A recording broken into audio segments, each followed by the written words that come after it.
both surprised by the way we looked. The years had changed us too. Hello again. Welcome to another episode of Gung Ho. It's March 11. I'm here with my good friend Jeff Susman. We're doing a second part on Tinseltown Gangsters. It's a big subject and it's really interesting. We've gone through the demise of Bugsy Siegel. Was he a Jew? Yes. Oh my God. You're surrounded by them. I never. Wherever you look, there's a Jew. You can't help it. But I thought he was Irish all along. No. He looked Irish. He was a very handsome-looking guy, and he wanted to be a movie star. And he even made an audition tape that his friend George Raft helped him make. But he had a very fragile ego. He wouldn't show it to them because he was frightened of being rejected. But he also was a womanizer too. A terrific womanizer. Lana Turner? No. No, Jean Harlow,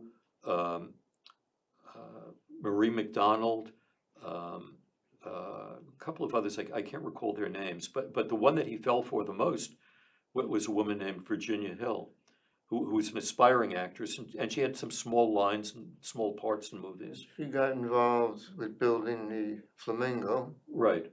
and she was skimming money too. Yes.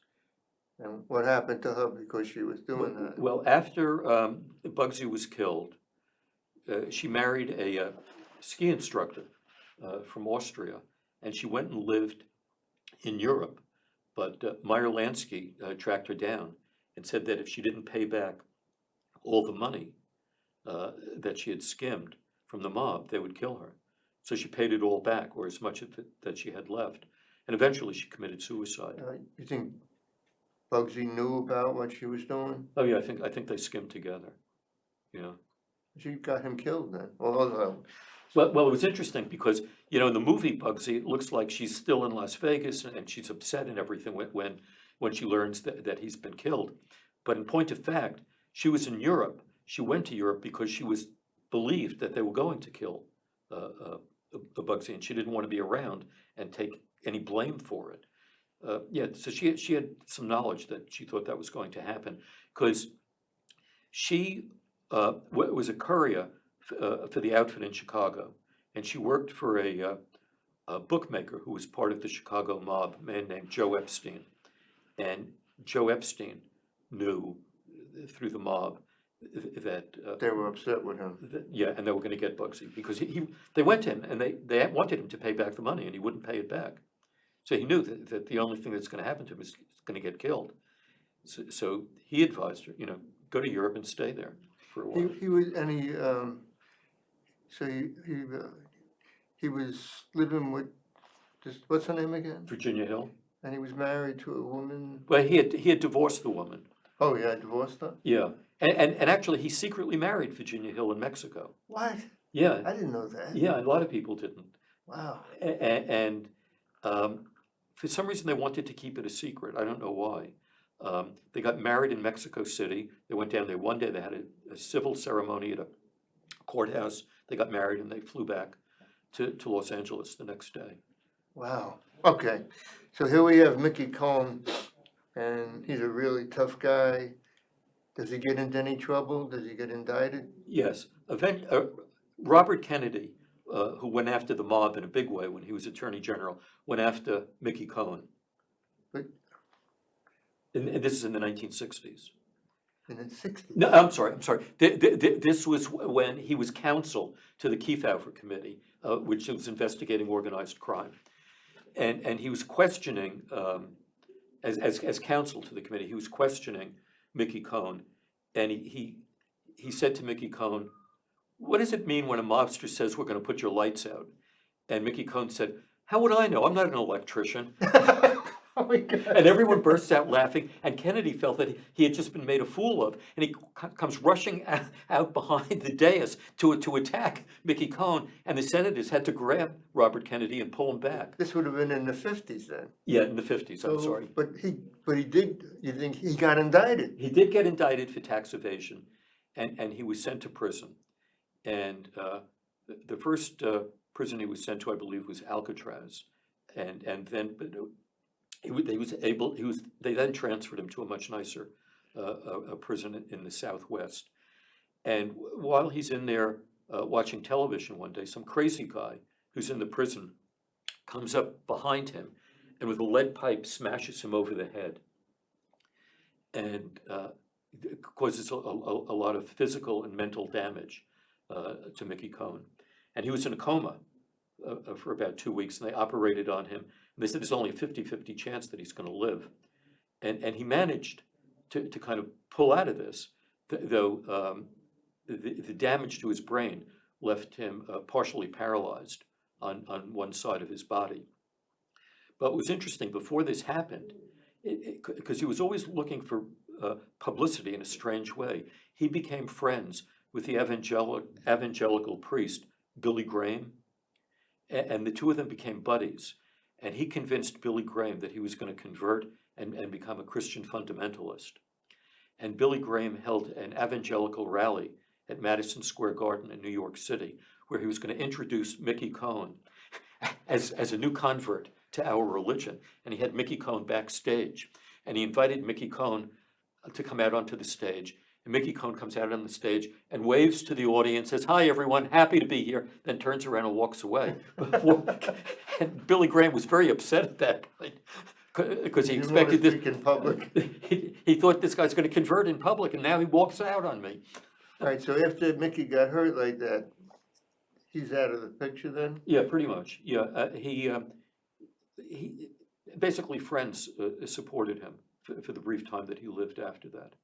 You know, because he couldn't make a living anymore, and people who owed him money would give him money. People who had been in business with him would give him money. So I mean, he was all right for the rest of his life, but he died I think he was in his early 60s when he died.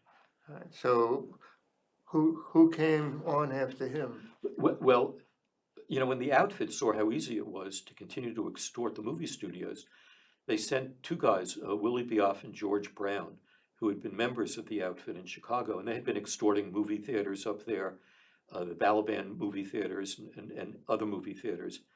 And they had gotten control of a stagehands union in Chicago.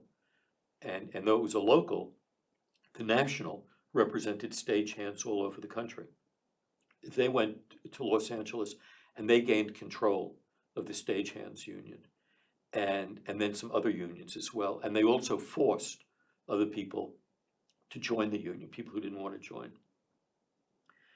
And this was as important or more important to the movie studios than even the extras union, which Bugsy Siegel controlled, in addition to which they also represented the Teamsters union. And the Teamsters brought in the sets for movies and whatever equipment was needed in the movie studios. So they went around, each movie studio, all the major movie studios had to pay $100,000 a year to Willie Bioff and George Brown. And I think they would then send 75% of that back to Chicago. And then the smaller movie studios had to pay $25,000. And the only movie studio that was exempt from it was Columbia Pictures, because Harry Cohn, who was the boss, the president of Columbia Pictures, was himself a mobster, and he had taken a lot of loans from the mob. So, for example, a man named Longy Zwillman, who was known as the Al Capone of New Jersey, had given Harry Cohn $500,000 and to invest in Columbia Pictures. There were strings attached, and Harry Cohn was going to give him an IOU, and he said, "No, I want stock in the company," and so he had to give him stock. But Longy was the boyfriend of Jean Harlow, and he said, I want Jean Harlow to appear in several movies. I want her to star in them. And so Harry Cohn had to put her in as a star. But Willie Bioff, he was even cruder and more coarse, if you can believe it, than Mickey Cohn. Was he bigger than Mickey Cohn? He was bigger, but he was fat, and he was a very unpleasant man, and he treated people really badly. And he was ostentatious. He would only use a solid gold cigarette lighter and a solid gold case for his cigarettes, and drive the most expensive car he could have, and wear the most expensive clothes. And he treated people very badly, and he would tell them, you either pay me or I'll blow your brains out. And he went to Harry Cohn to ask for his money, and Harry Cohn said, "I'm not going to pay you." And Willie Bioff said, "If you don't pay us, we'll kill you." So Harry Cohn was very close friends with a gangster who was actually the bad man for the outfit in Los Angeles, a guy named Johnny Roselli. And he went to Johnny Roselli and told him what Willie Bioff wanted. And Roselli reported back to I think it was either Rico or Paul the Waiter Rica Frank Nitti? in Chicago, and they said, hands off of Harry Cohn. He's one of us. And not only that, not only tell Willie Bioff that, but he owes Harry Cohn an apology, and he better go and apologize for threatening him. So Johnny Roselli tells this to Bioff, and he goes to Harry Cohn's office, and he apologizes, and he puts out his hand to shake Harry Cohn's hand. Harry Cohn says, "I'm not shaking your hand. Get the hell out of here." And Willie Bioff kind of bows, and says, "I'm sorry, I didn't mean it," and kind of scurries out of the office. But Harry Cohn was a miserable person, all by himself. It sounds like he was pretty tough. Harry Cohn was a very, very tough guy, and he was hated by everyone who worked for him. He was probably the original creator of the casting couch. Every female star who appeared in a Columbia Pictures movie had to have sexual relations with Harry Cohn, or she couldn't be in the movie. That would make a good movie. and only a few women There managed was a to. movie called The Casting Couch. Well, and what's also interesting, there's a pornographic movie, I think it's from the early 1930s, called The Casting Couch, and it stars Joan Crawford. Oh my God. And she worked for MGM at the time, and MGM had to pay $100,000 to suppress that movie, otherwise it would have ruined her career. And much later, I guess it was in the 1960s or so, when she left MGM, she had to pay back not only the $100,000, but all the interest on that money for a 30-year period. I think there was more than one pornographic. She made two porno movies. One was The Casting Couch, and I can't remember the name of the other one. That would be worth a fortune right now, wouldn't it? I would think so, yeah. Oh my God, millions, maybe hundreds of millions. Yeah, because she was one of the biggest stars of all time. Yes, big time. All right, so this guy, Bioff and his friend George Brown, what did George Brown do? Well, George Brown was sort of the figurehead president of the union, and Willie Bioff was the enforcer, and Johnny Roselli was the bag man. And I recall now that Willie got indicted. Willie got indicted along with 4 members of the outfit, and That must have made them very. very, very angry. And one of them, I can't Nitti, Frank Nitti, did not want to go to prison, and shot himself, killed himself, committed suicide. They all were convicted. They were all convicted. They were all sentenced to 10 years in prison. However, Willie Bioff did not want to serve 10 years in prison, and so he made a deal with the feds that he would testify against these guys, but they had to keep it a secret. And he only served 3 years, I think it Did was. he testify? He testified Secretly. against them. Oh, he didn't. Not at the trial. No, not at the trial. He was a defendant at the trial. He was a defendant at the trial. He He pretended gets out to in be. three. Gets out in 3 years. Yeah, and the other guys are serving 10. And the other guys, They learned. they got to be very upset. Very, very upset. So he moves to Phoenix, Arizona, changes his name to Willie Nelson, oddly enough, but he was a compulsive gambler, and he used to go to Las Vegas all the time, which was stupid because that's where the mob was, and they could identify him. And sure enough, people identified him and reported back to the mob that Willie Bioff is here under the name Willie Nelson, and he's gambling. Willie in Phoenix, Willie had become very good friends with Barry Goldwater, who was then the senator, and went into business with Barry Goldwater's nephew. And Barry Goldwater had a pilot's license and a private plane. He would fly Willie Bioff back and forth to Las Vegas to gamble. But when the mob found out this, that they were really angry, and they decided to kill him. So one morning he gets into his pickup truck, turns on the ignition, and he's blown into 1,000 pieces. And that was the end of Willie Bioff. But Senator Barry Goldwater was one of the pallbearers at his funeral. And when he was asked by reporters, did he know this? How did you know this guy? He said, I really didn't know. It just someone asked me if I would be a pallbearer. He said, I never met him. I didn't know anything about him. That's amazing that he thought he can get away with something like that. I know. Taking money from the mob and getting them convicted. On top of it, I mean, he was already skimming a percentage of what he was supposed to send back to Chicago, and they discovered that as well.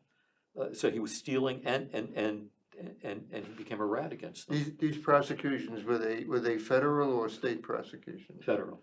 So the feds went after them several times. Right, and it was the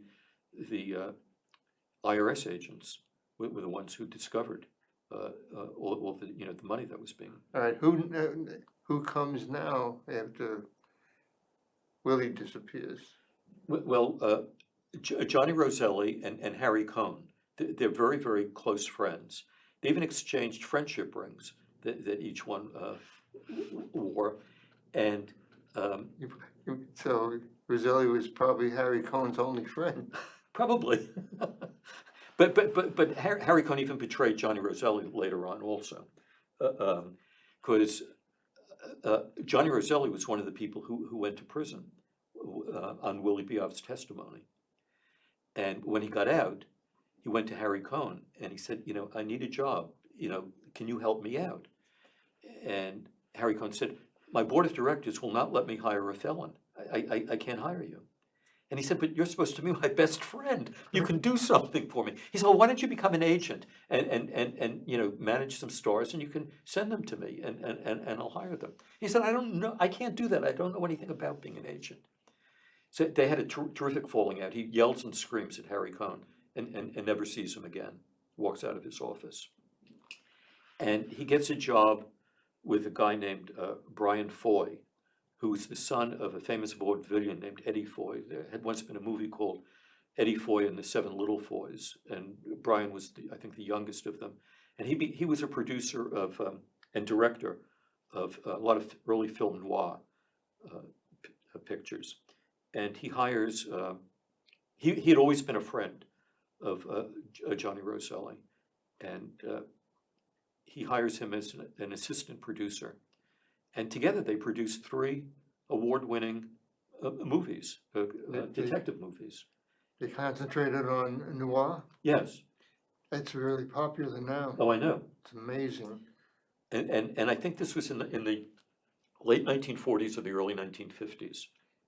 I love them. I do too. I think that's I don't even want to watch color films anymore. But that, like a lot of gangsters, Johnny Roselli's not happy in a legitimate job. He wants to get back into the action of doing something illegal. And he eventually goes back to Los Angeles. He was also a bagman for the mob in Las Vegas until he had a run-in with Mo Dalitz because he was trying to impinge on Mo Dalitz's territory. Mo Dalitz, in effect, almost had him run out of Las Vegas. But back in Los Angeles, he becomes a member of the Friars Club, and he's sponsored to become a member of the Friars Club by Frank Sinatra, Dean Martin, and a man named George Jessel. Did he have an ulterior motive? Of course. So there's a guy, I can't remember him, a businessman, who has this scheme where there were these high-stakes poker games going on in a room at the Friars Club where people were losing $100,000, $200,000 a night playing poker. And this guy, who's a partner now with Johnny Roselli, has a camera hidden in the ceiling, looking at people's hands, and he's able to tell one of the players who's in cahoots with them what the other players are holding in their hands. And they're cleaning up. They're making millions of dollars from these high stakes poker games. And Johnny Roselli's in for 20 or 25% of everything. And eventually the FBI finds out about this, and they're all arrested. And Johnny Roselli, it's not only is he going to be arrested, but because he was born in Italy and never actually became an American citizen, they're threatening to deport him and send him back to Italy. And so he makes a deal with the government at that time, because at that time, the CIA wanted to assassinate Castro. And he and Sam Giancana, who was with the Chicago mob, in order to stay out of prison, said that they would help the CIA assassinate And they did. Castro, and they did help them, but they never succeeded. No. And anyway, Johnny Roselli was supposed to testify. He testified once about this operation, which was called Operation Mongoose, to kill Castro. And then he was supposed to testify again to an assassination committee. This was in the 1970s, about the killing of President Kennedy and the mob's involvement with that. And a couple of days before he was to testify, he was killed on a boat off the coast of Florida. And a week later, they found the trunk of his body and his sawed-off arms and legs in an oil drum floating off the coast of Florida. So that was the end of Johnny Roselli. Yeah. All right, where do we go from there now? So then we go back to Harry Cohn. Okay. Harry Cohn, he would mold these movie stars, especially beautiful blonde women, into becoming huge movie stars. And during the 1950s, one of them was Kim Novak. Whoa. And she was dating Sammy Davis Jr. at that time. And Harry Cohn was very worried that people in the South would not go see a Kim Novak movie if they knew she was dating a black man. So he tells them that they have to break up, and they refuse to break up. So Harry Cohn takes out a murder contract on Sammy Davis Jr. And he tells Mickey Cohn to go tell Sammy Davis that we're going to kill him if he doesn't break up with her. And he doesn't believe it, so he doesn't do anything. So Harry Cohn takes two gangsters from Los Angeles to go see Sammy Davis. And they go into his dressing room and they say, look, you have a choice. He said, right now, you're a one-eyed black Jew. But if you don't get rid of Kim Novak, you're going to be a blind black Jew. And you have 48 hours to marry a black woman and change your perception of reality. And he's terrified. And he calls Sam Giancana in Chicago and he says, is there anything you can do to help me? And Sam says, this is out of my hands. There's nothing I can do to help you. I'm sorry. I wish I could, but there's nothing I can do. So he breaks up with Kim Novak, and within 48 hours, he marries a black woman, a lounge singer from one of the casinos, pays her $25,000 to do this, gives her another $10,000 for her wardrobe, and then a few months later, he divorces her. This is incredible. And so when Harry Cohn died, he was such a hated person, 2,000 people showed up at his funeral, which was held on the Columbia Pictures lot. The piss on the script. So a reporter's there, and the comedian Red Skelton is there. And he says to Red Skelton, how come 2,000 people showed up for his funeral? And Red Skelton says, when you give people what they want, they're going to show up. Right. And then they asked the rabbi who delivered a eulogy for Harry Cohn, can you just say one or two words, something nice about Harry Cohn? And the rabbi pauses for a minute and he said, he's dead. Oh my God. That was the end of Harry Cohn.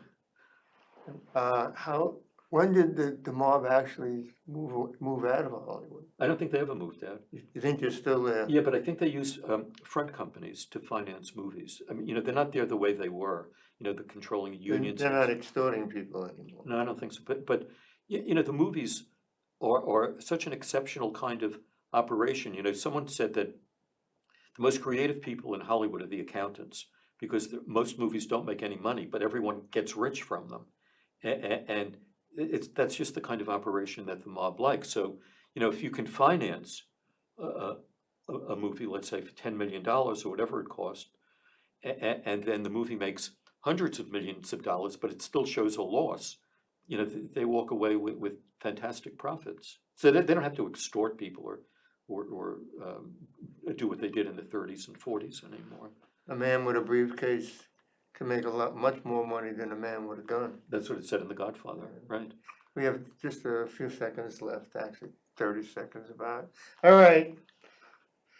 Very good. Thank you. Very good. Boy, oh boy. Yeah, there's some movies there. I hope so.